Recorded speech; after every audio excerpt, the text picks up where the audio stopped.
An balima bamanankan mɛnnaw Mali kɔnɔ ani Mali kɔ kan nin ye bamanankan kunnafoni wagati selen ye walawalali bɛna kɛ mun na aw ye Mali kɔnɔ ani a kɔkan kibaruyaw kan aw dangan na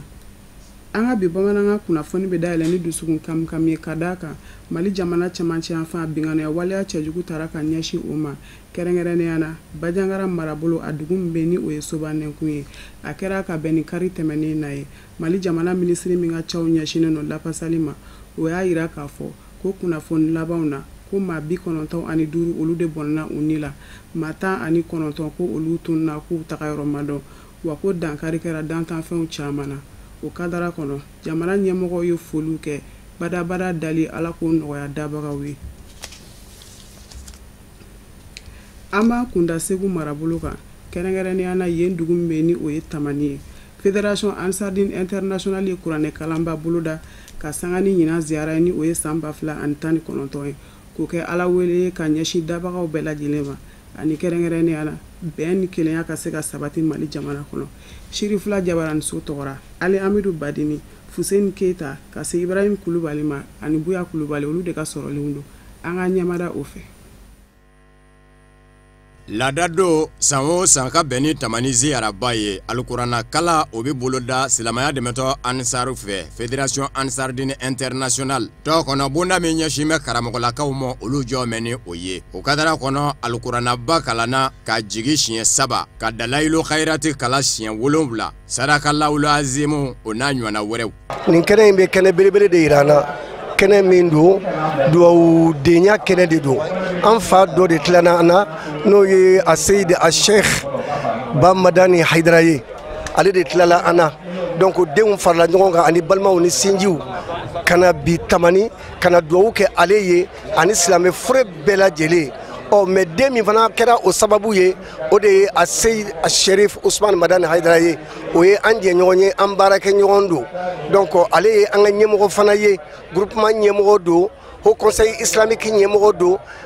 Fadi fana ɲɛmɔgɔ don n'o ye Ansardini ye donc n'ale bɛ kɛnɛ o kɛnɛ kan an bɛ o kɛnɛ kan nin kuranna kala min kɛra a bɛ don ziyara de kadara kɔnɔ ma don ma min ye ala wele cayali ye jango maa bilenw dayɔrɔ bɛ se ka nɛmɛ ka laban ka Mali jamana basigi n'u hɔrɔma ye a senfɛ maa caman ye bonyamasegin kɛ ka ɲɛsin Mali silamatɔnw ka fara ɲɔgɔn kan jɛkuluba Haut Conseil islamique du Mali ma ɲɛma silamɛya dɛmɛtɔ Ansaru ɲɛjɔyɔrɔ a Seyid Sherif Usman Madani Haidara ma ka sabu k'a ka wuli ka jɔw la diinɛ dɛmɛni na ani jamana basigili la i n'a fɔ ngo karamɔgɔw olu ye ŋaniya jira kɛ ni tableau ye k'o tɛnku a la bonyamasegin ye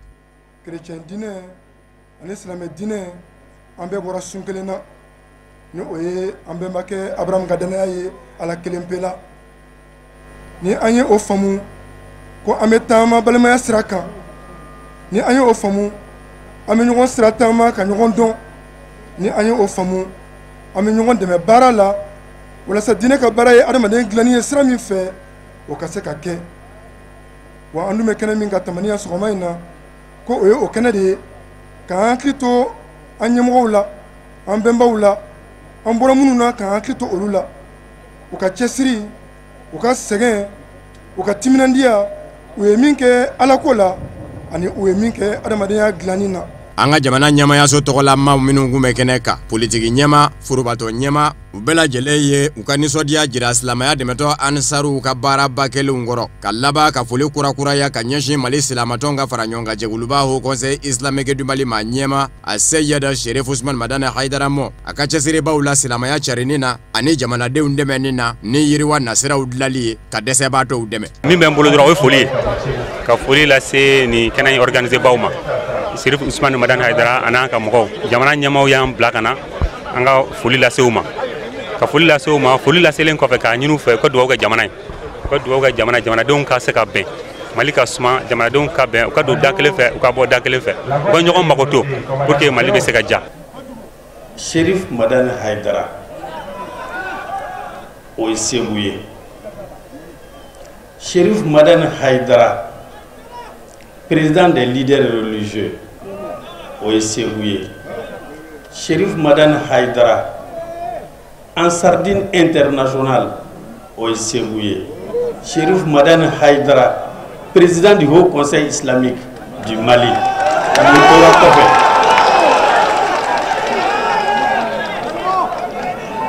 Chérifou, Seboukaw ko, Mali mɔgɔw ko k'i ni ce, i ye min kɛ jamana ye, i ye min kɛ Segu ye, Segu b'a dɔn i ye. Nga yani sɔgɔmada kuranna kala cɛ sibiri juma juin kalo tile 7 suratu yasini kalana siɲɛ 1681 jango ala bɛ se k'o kɛ hinɛ ye sirifilakaw bɛɛ lajɛlen kan Mali silamɛw bɛɛ lajɛlen ye ani Mali jamana bɛɛ lajɛlen basigili fɛnɛ na.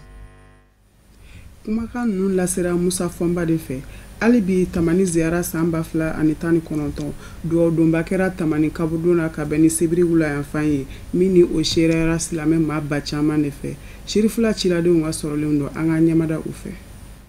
Sibiridenw ɲin sɔgɔmada yanfa ka bɛn ni juin kalo tile 8 ye alikuranna kala kɛlen kɔfɛ ka ala welew caya Mali jamana basigili n'a kolosumani na ani malidenw ka ɲɔgɔn ganfɔ la silamɛw sɔrɔla k'u kunda yɔrɔ min ka o ye Tamani gaburudoba ye min ɲɛmaya kun bɛ diinɛ ɲɛmaw bolo ka taa se an ka jamana foroba baara ɲɛmaw ma minnu kun ye dunanbaw ye kɛnɛ kan. Tamani gaburudoba la Mali silamatɔnw ka fara ɲɔgɔn kan jɛkuluba Haut Conseil islamique du Mali ma ɲɛma silamɛya dɛmɛtɔ Ansaru ɲɛjɔyɔrɔ a Seyida Sherif Usman Madani Haïdara bangebaa ɲuman dan bɛ yen de Mohamed El Madani Haïdara n'an kun k'a ma ko Ba Madani.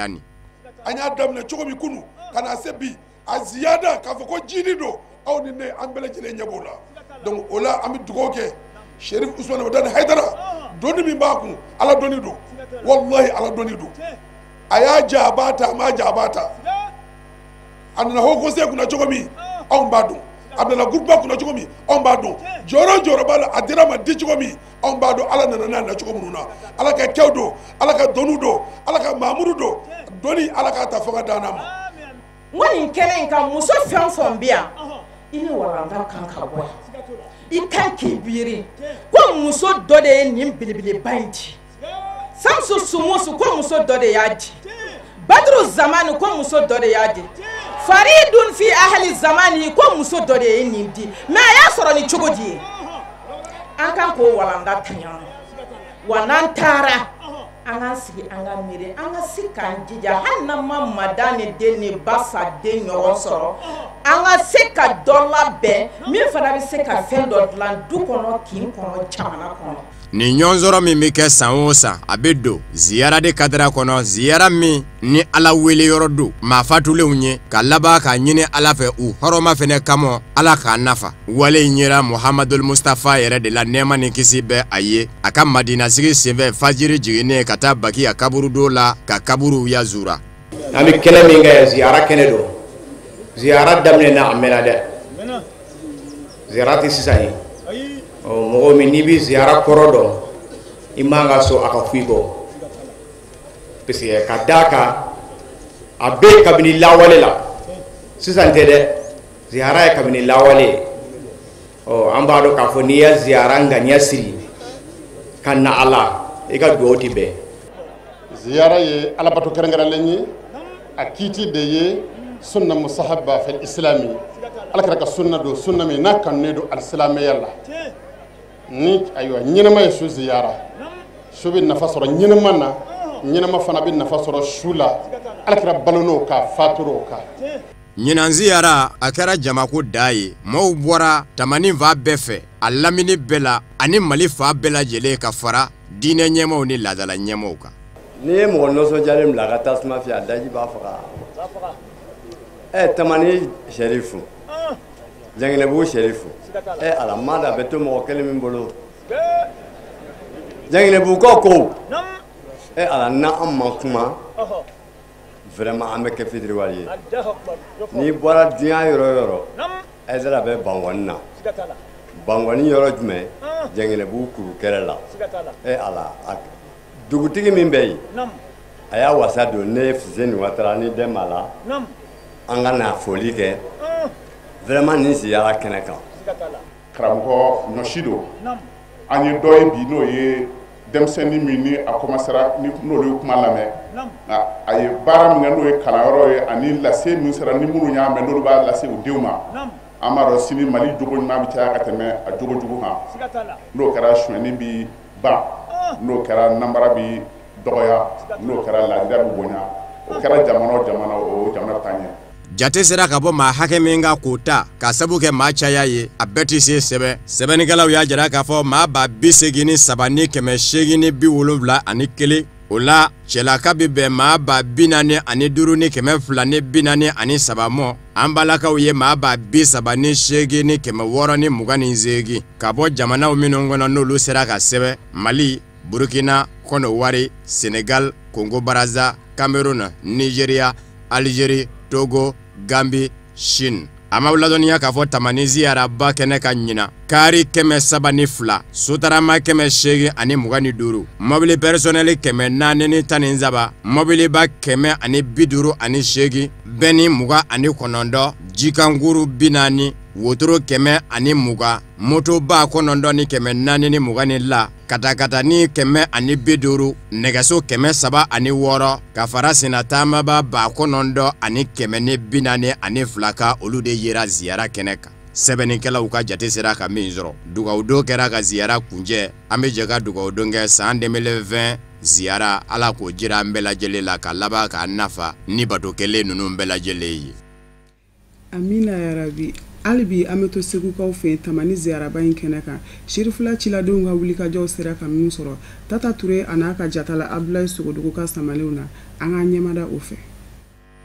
An fa ani an karamɔgɔba a se yiri Sherif Usman Madan Aidara silamɛya dɛmɛtɔn Ansaru ɲɛ jɔyɔrɔ ka fara Haut Conseil Islamique Jumali ɲɛmɔgɔba kan a ye ladala tile ni tamani ziyara sigili ye sen kan o min bɛ tali kɛ ɲinan san 2019 ziyara labɛnw kan tamani dugu mangorotu kɔrɔla fara silamɛ ɲumanw na ka bɔ diɲɛ fantan 4 bɛɛ lajɛlen fɛ tile n'a farinya mɔgɔw y'u ɲɛ tugu nin bɛɛ lajɛlen kan cɛw b'o la i n'a fɔ musow b'o la togoya min na ninnu bɛɛ lajɛlen kun sigilen don u ka fana tribune damadɔw kɔrɔ k'u ka alawelew kɛ yaasa bɛn ani basigi bɛ se ka sabati Mali jamana kun nin kɛnɛba in kɛrɛfɛlaw a bɛɛ lajɛlen kun wasalen don ni adamadenw ye a kelen-kelenna bɛɛ lajɛlen y'a kanu u ka ye ni alawele in na musow olu kun sigilen don fan kelen fɛ cɛw yɛrɛ kun bɛ fan dɔ fɛ ninnu bɛɛ lajɛlen lakɔlɔsila lakana tigilamɔgɔw k'a daminɛ Mali jamana finitigilakaw la fo ka taa se Fédération Ansardine Internationale lakɔlɔsilikɛlaw ma mɔgɔw bɛɛ lajɛlen bisimilalen kɔfɛ an fa ani an karamɔgɔba a se yidi Sherif Usman Madan Aidara a donna kɛnɛ kɔnɔ ni ka sɔrɔ ka kɛnɛ tɔ bɛɛ lajɛlen bonya ni Ala ka kumakan alikuranɛ kalanni ye dugawudon alawele ni si ma kɔtigɛ nin kɛnɛ in kan ɛlɛ ni bɛn ani basigi bɛ se ka sabati diɲɛ fantan 4 bɛɛ lajɛlen na Allahu taala ka diɲɛ ye an nana ziyara la an karamɔgɔ fɛ yan bi n'o ye Seydi Sherif Usman Madan Haidara ye an nana ziyara la yan ziyara filɛ nin ye ziyara yɛrɛ ye suna de ye an y'a ye alakira de la kisi ni nɛɛma b'a kan parce que kuranɛ kɔnɔ Ala yɛrɛ b'a fɔ kira ma suratu Tawba kɔnɔ yen nɔ ko nin tɛmɛlen kɔfɛ a y'a interdit kira kan ko kira kana seli nafikiw su kan wa hala kana taa jɔ kaburu kan k'a fɔ k'a bɛ ale Ala yafa deliw ye ma n'i y'a laditɔ ye mɔgɔ dɔw la k'a kana jɔ kaburu kan o b'a yira k'a fɔ ko a ka baara kun ye a bɛ jɔ kaburu dɔw de kan mais n'i y'a ka hadisaw lajɛ a yɛrɛ ka kumakanw b'o sabati. Alhamdulilayi rabbil alamin donc ne bɛ Ala fo ka tanu ka barikada bi Ala min an se tamani yan donc an bɛ Ala fo ka dugawu kɛ an karamɔgɔ ye ka tila ka dugawu ɲini an karamɔgɔ fɛ ka ɲɛsin jama nin bɛɛ lajɛlen ma vraiment an nisɔndiyalen don an wasalen don kɛnɛ nin kan vraiment karamɔgɔ a ye mako ko in ye mako dilan donc an bɛ dugawu kɛ karamɔgɔ ye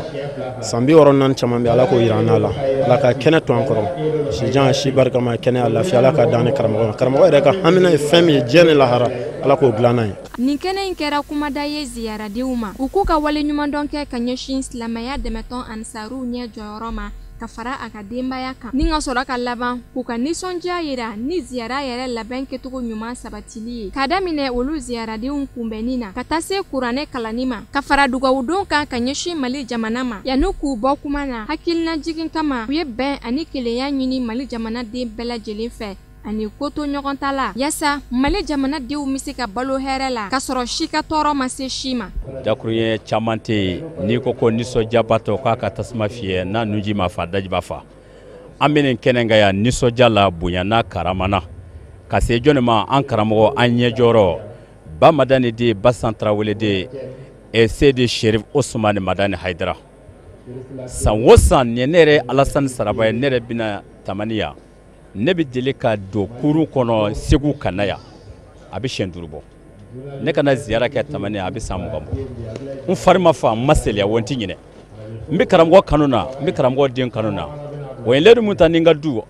ani kanuɲɔgɔn an bɛ nin na fo ka taa se don min ye Ala jan an bɛ Ala fo k'a barikada Ala min ye ɲina jira an na Ala ka san caman caman jira an na inshallah an ye bato fɛn kɛ Ala k'a bɛɛ lajɛlen minɛ karamɔgɔ kɔni mɔgɔw m'a dɔn n'i y'a dɔn a bɛ jama bɛ bonya ka tɛmɛ nin bɛɛ lajɛlen kan bɛɛ ɲɛ bɛ jama la ye ko ye fɔ ko ban an kɔni kuma t'an fɛ an nisɔndiyalen don an fari foninen don yarabi ama Ala k'an ka batow bɛɛ minɛ yarabi ama Ala kana jugu sa an karamɔgɔ la Ala kana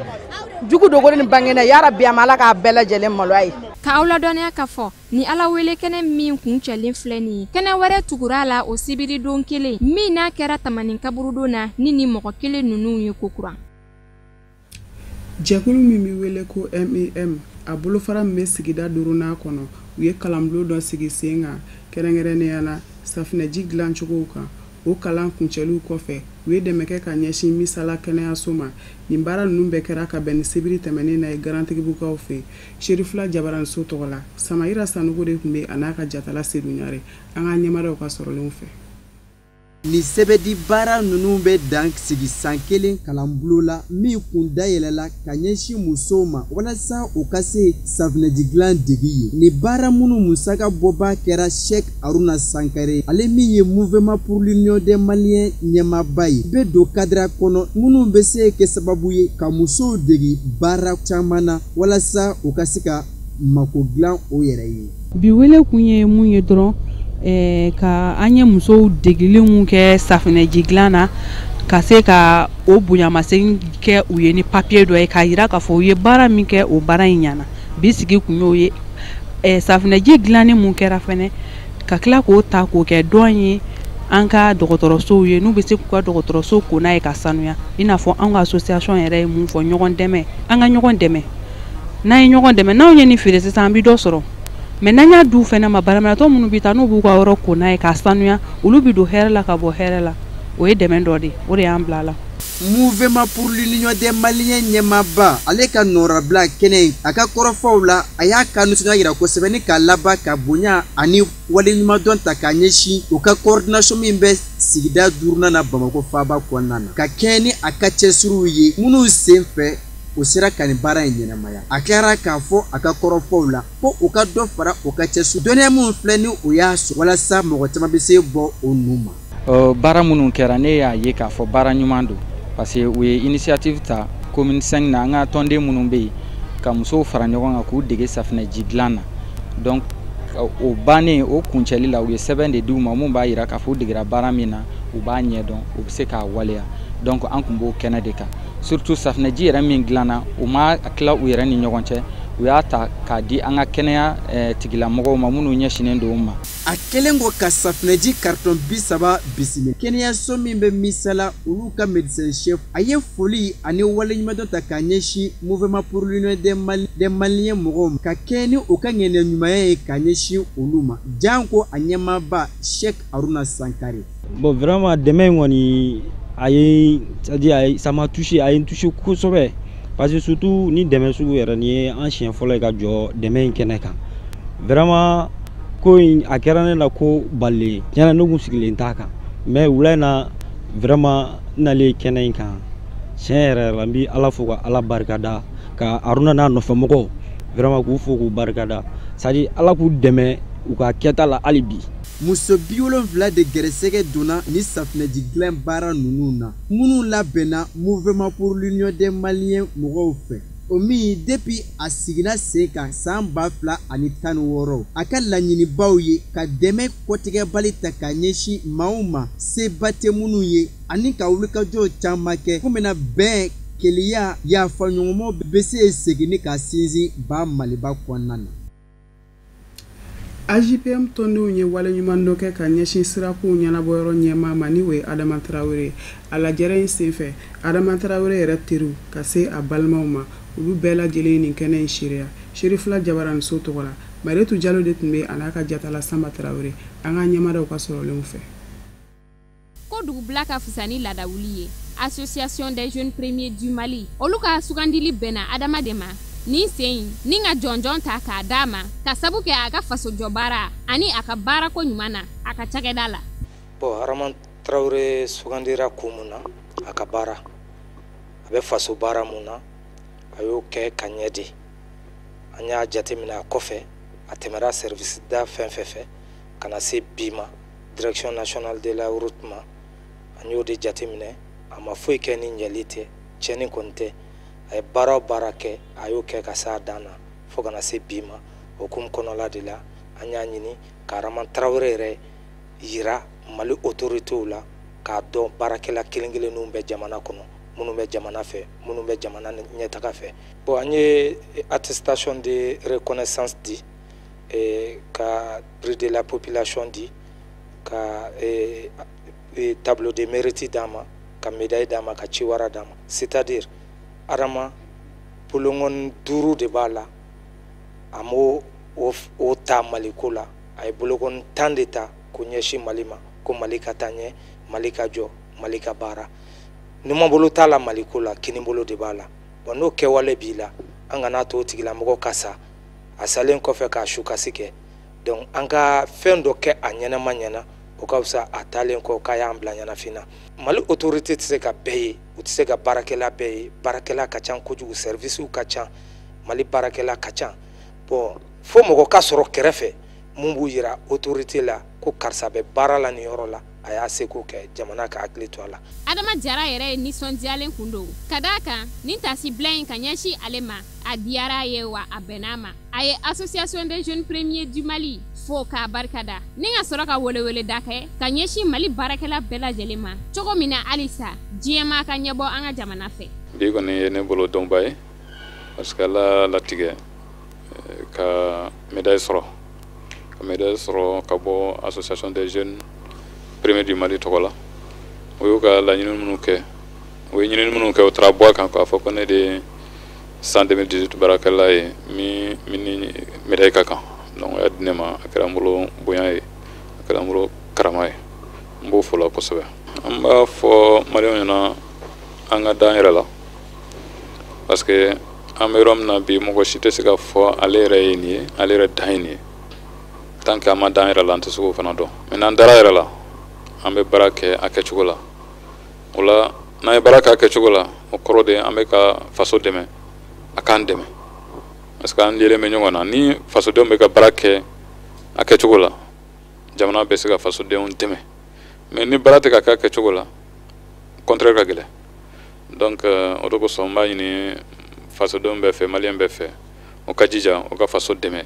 a k'u dɛmɛ. Ben kelenya basigi o ye association des jeunes premiers du Mali ŋaniya ye ka ɲɛsin an ka jamana ma o hokumu de kɔnɔna la donna nataw la jɔnjɔn bɛna ta ka di baarakɛla wɛrɛw ma k'olu fɛnɛ lakodɔn ni ka courage don maa tɔw la ka jamana jɔ dɔnkilidalaw kun bɛ kɛnɛ kan olu ye mɔgɔw ɲagari kosɛbɛ ni ka kɛnɛ kun cɛ. O fana de b'an sɛnsɛn ka taa diɲɛ fan wɛrɛ kunnafoniw kan Musa Fɔnbaga sɔrɔlenw don. Konowarekaw ka jamana ɲɛmaw ye dandigɛli kɛ sibiri ka jira k'a fɔ jamana ɲɛmakɔrɔ Henri Kona Bédié ye dandigɛli min kɛ kɔsada in na k'a sabu kɛ k'a ni jamana ɲɛma Alassane Dramane Ouattara ye ɲɔgɔn bila u tɛ ɲɔgɔn kan fɔ bilen ko dandigɛli don min man ka bɔ maa ɲɛma da Konowari k'a sabu kɛ jamana ti kuma don ka jamanadenw su ka kɛ dunanw kan Henri Kona Bédié ye o de bɔ a da u ko fɛn min ma ko ivoirité ni o ye Konowari ka denya yɛrɛ k'a ta k'a kɛ a damafɛn ye hakili jiginna san 1995 kumaw kan Henri Kona Bédié to fanga na ko in donna bala kosɛbɛ ka dunanw kɛ ɲugun dɔ fɛn ye Konowari ka denw bolo Henri Kona Bédié ka dandigɛli la n'a ma bɛɛ jamana ɲɛmaw ma a ko bi Alassane Dramane Ouattara ka fanga bɛ ka fɛɛrɛw bɛɛ lajɛlen tigɛ ka Konowari ka den yɛrɛ kɛ kɔnɔguwanbatɔ ye a yɛrɛ fa jamana kan ko bɛ ka taa cogo min na ni kɔ ma k'a ma ko Konowari ka den laban bɛ kɛ dunan ye Konowari dugukolo kan a ko Konowari ka denw tɛna jɛ n'o ye Henri Kona Bédié ka kuma na a ko Alassane Dramane Ouattara bɛ ka labanw sabati janko san 2020 jamanakuntigisigi kalataw bɛ se ka kɛ a sago ye o dɔ ye ka dunanw ladon Konowari dugukolo kan ka laban ka sɛbɛnfura di u ma mun b'a yira k'a fɔ Konowari ka denw don janko kalata ma na kɛ kɛ olu ka taa kalata la k'a ka maa caya wale kelen a ka maa jiralen ka maa k'o caya. Ari Kona bɛ jɛma da o mɔ a ko Alassane Dramane Ouattara n'a ka fanga bɛ ka maramafɛntigiw ladon Koni wari dugukolo kan ko nin bɛɛ dabɔ kun de ye ka se ka sago sɔrɔ Koni wari jamana la ni kalata kɛra kɛfɛn ye san 2020. O de kosɔn Koni wari jamana ɲɛmayaso ka babu sentigi kumana jamana ɲɛmayaso tɔgɔ la k'a fɔ nin n'a ɲɔgɔnna kuma bɔgɔ jeninen kan da bi se ka ye a la barisabu ka da ka jamana sariya sunba sariya senw gɛn bɛ k'a kɔn k'a fɔ a man ka bɔ ma da. O tɛmɛnen kɔfɛ RHDP min fana ni a yɛrɛ ni Alassane Dramane Ouattara ma se ka ɲɛ o sigili la ni Alassane Dramane Ouattara n'a nɔfɛmaw y'o sigi olu fɛnɛ ka ɲɛma fɛnɛ bɔra ka dantigɛli kɛ ka jira k'a fɔ Ari Kona bɛ ye kuma min fɔ ko kuma fɔta tɛ maa ɲɛma fɛ.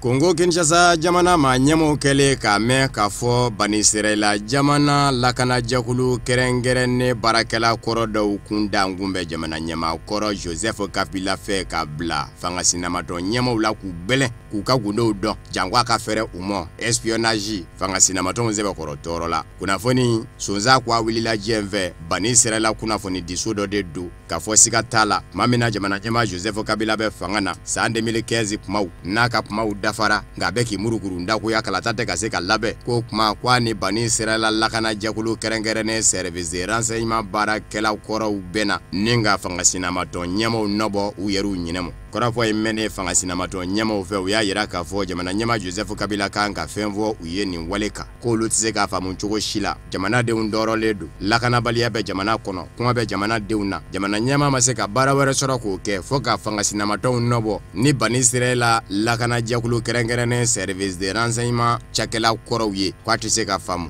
Olivier Kamitatu ni ale ye fangasinamatɔ ɲɛma ye ale y'a yira k'a fɔ jɛn tɛ se ka kɛ ni nin ye nka cakɛda yɛrɛ min ni bolongɔninen ɲɛsin bɛ a mɔ Bani Israilakaw ka lakana jɛkulu kɛrɛnkɛrɛnnen service de renseignement baarakɛla kɔrɔw minnu farala ɲɔgɔn kan ka t'u dama cakɛda sigi kɛnyɛrɛ ye binakuu kan n'u bɛ i n'a fɔ mercenaire jati ko entreprise Black Cuba u y'a yira k'a fɔ jabaraninzo min ye dase nin ko mɔ ka jugungalo da olu ka cakɛda la k'u n'a wele bɔgɔ jeninen kan fangasinamatɔw ko payi n'a kɛra bɔgɔ jeninen kan da ye kuma bɛ kuma la u tɛ se ka si dɔ Kongo Kinshasa jamana kɔnɔ nka diɲɛ seleke naani binakuu k'a ɲɛ na se ka dɔ o la.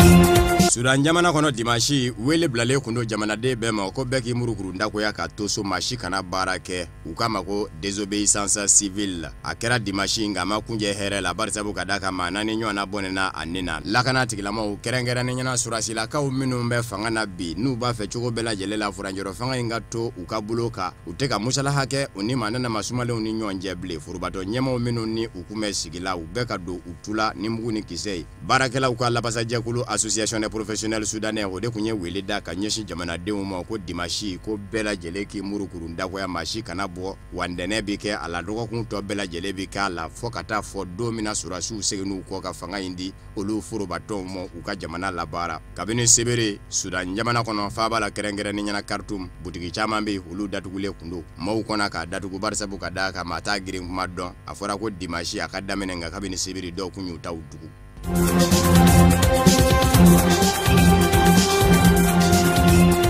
Senegal jamana kono Macky Sall jamana ɲɛma baden jɔkɛ Aliyu Sale ka ko a kɛnbɛ bɛɛ lajɛlen dara gwɛsɛ ye fangasinamatɔ ɲɛmaw kɛlen kɔfɛ k'u dantigɛ a ko kunga k'u ka nisɔngoyaw jira k'a fɔ u majɛ ni a ye jamana ɲɛma Macky Sall baden jɔkɛ Aliyu Sale tɔgɔ ka ye yuruguyurugu ko kumana k'a fɔ faso nafasɔrɔ sira dɔ ani maa dɔ ka bɛn o kan k'o bila o ka bolo kan jango tigilama ka surɔfɛ di a mɔ dolari wari miliyari 10 ɲɔgɔn na nafolo in kan ka bɛn o de mɔ dolari wari surɔfɛ dalasi 250 o y'ale yɛrɛ Aliyu Sale ta ye Senegal jamanadenw y'a jira k'a fɔ ko in ma bɛn u mɔ fangasinamatɔw dɛmɛnen forobatɔ ndani saba farala ɲɔgɔn kan k'u ka nisɔngoya kɛnɛ sigi sen kan ka bɛn ni juin kalo tile 8 sebiri tɛmɛnen ye k'u b'a ɲini jamana ɲɛma fɛ jɛlenya ka kɛ ko in kan ko in gungun n'a ɲɛɲɛ bɛɛ lajɛlen ka fɛsɛfɛsɛ jamanadenw ye barisabu ka da ka taji ko bilama bɛɛ b'a dɔn k'a fɔ o bɛɛ Senegali gazi ko o fɛnɛ sidɔnna k'a fɔ o bɛɛ Senegali n'a fɔra ko o gazi n'o taji o yɛrɛ bɔli ma daminɛ fɔlɔ surɔfɛ bɛ ka minɛ o kunkɔrɔ ka ban o surɔfɛ minɛba ma taa kɛ maa wɛrɛ ye fɔ jamana ɲɛma yɛrɛ baden jɔkɛ Aliyu Sale ko Macky Sall k'a lajɛ ka ko in gungun n'a ɲɛɲɛ bɔ ɲɔgɔn na.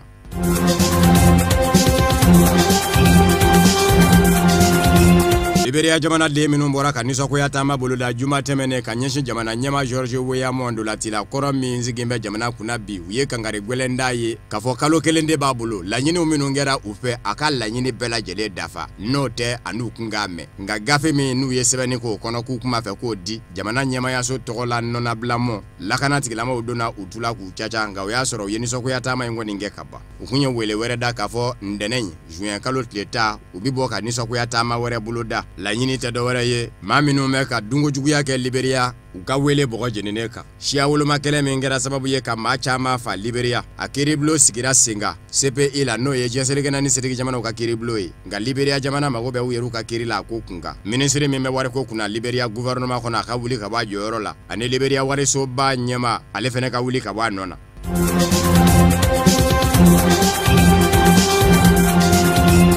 Gabon jamana ɲɛma Ali Bongo Ondimba tini daka bombo ye bilen hali n'o y'a sɔrɔla k'a fɔ kɛnɛya kɛn tɛ ka wolo labɔ ka sabu kɛ sanko tension bana y'a bi Saudiya jamana kɔnɔ a nan'o tɔ furakɛ Maroc jamana kɔnɔ a seginko min ye nin ye ka don Gabon jamana kɔnɔ n'a kun dadelen kun don ka bɛn ni a fa ka somayɛlɛmayali san da sɔrɔli ye Omar Bongo Ondimba a kumana kuma senfɛ a ko a b'a ɲini minisiri ɲɛma fɛ gouvernement kura sigili dabali ka tigɛ a fɛ barisabu ka d'a kan maa de bɛ maa la jɔyɔrɔw la jamana ɲɛmayaso kɔnɔ minnu mago tɛ jamana la u mago bɛ u ka dofa de la k'o tɛ se ka ɲɛ bilen o kumana yɛlɛma ka don gouvernement kura ka sigi sen kan a tɛna jɛn n'a ye bilen tiɲɛni ka kɛ Gabon jamana kɔnɔ a ye bonyamasegin kɛ ka ɲɛsin a ka cɛkɔrɔba ma o min fatulen san da ye nin ye Omar Bongo Ondimba o ye tiɲɛ min don u ye a ko jamana den bɛɛ lajɛlen jɛ tiɲɛ don o kumana k'a ka kan u ka tɔpɔtɔ k'o don ba la janko Gabon ka den bɛɛ lajɛlen bɛ se k'i yɛrɛ ye minɛn wɛrɛlen kɔnɔ a tiɲɛ labaaratɔ.